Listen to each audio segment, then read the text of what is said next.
Hello there and welcome. I'm Bob Proctor. Do you know, in 1961, I picked up Napoleon Hill's book, Think and Grow Rich. Boom, like that.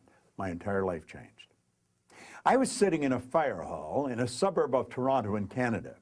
I was earning $4,000 a year and I think I owed $6,000. Things were not too brilliant. I really had no hope of how to really do anything much different than I was doing. But then I got into that book, and things started to happen. Do you know, a year later, I was earning $175,000 a year. Then I took it over $1 million a year. My life changed like night and day. And I often have people say, well, how did you do it? I did it cleaning offices. I was prepared to do anything honest to earn money.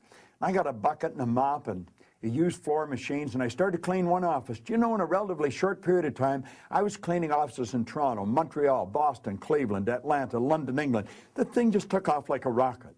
Now, if you asked me what I was doing, I couldn't really tell you. What did I do that was so different? And you know, it's a strange thing. I started to become aware of ideas that I had been living with that I found out had no substance. There was no foundation for the beliefs that I had been raised with.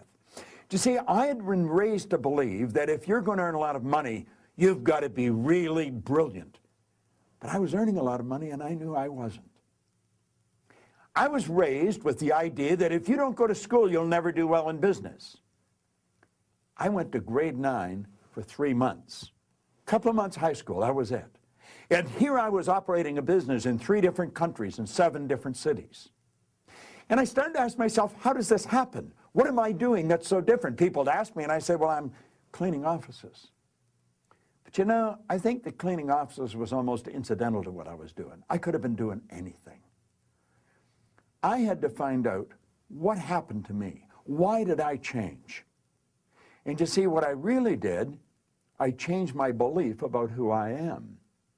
You know, I've been into the Bible, the Bhagavad Gita, the Quran, the Torah, all the religious books. I have a phenomenal library of self-help books. I've got over 3,000 books on the shelves just in my library alone.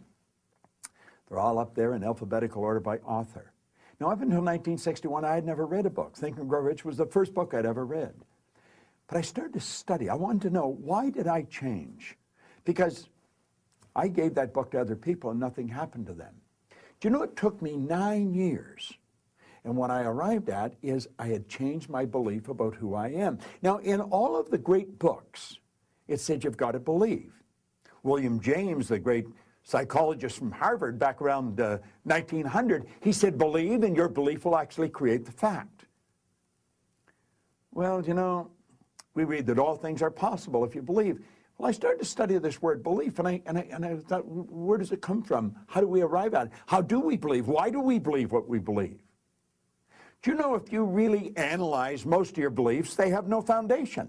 We believe lies. We really do. We'll say, well, I believe that, and yet our behavior would indicate we'd never heard of it.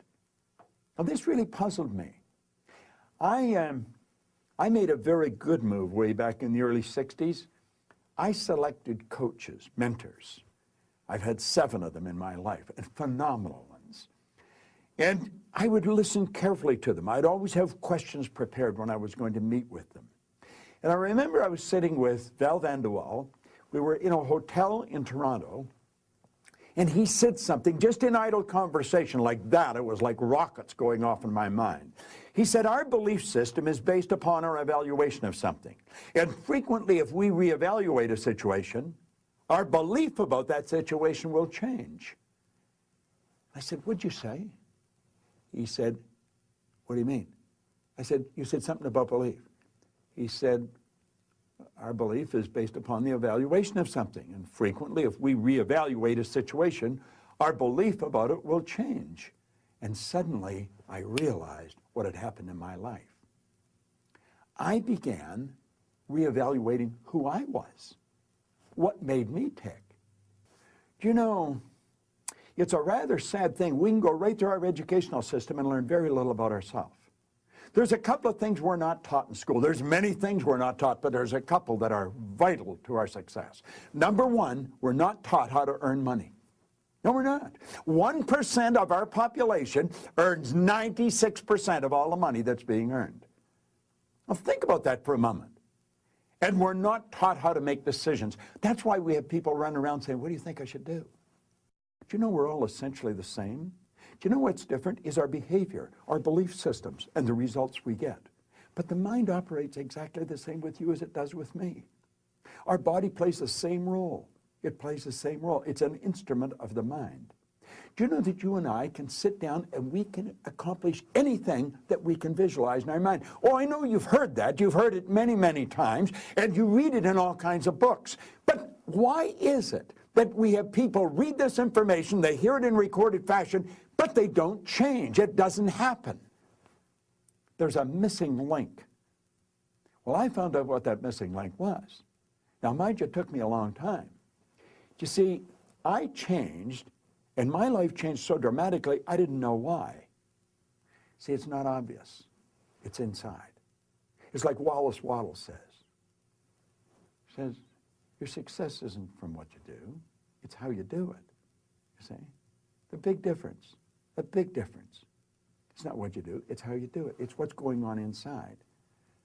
Well, I've been studying this for hundreds of days, thousands of days, every day. I'm absolutely fascinated with it. And you see, I believe you want to know how to do better. Now, I'll tell you why I believe that. Now, you may have given up at some point, but there's something inside of you that wants to express itself in a greater way. That's why it keeps want. And then we're raised to believe, well, you can't have everything you want. The truth is you can. You really can.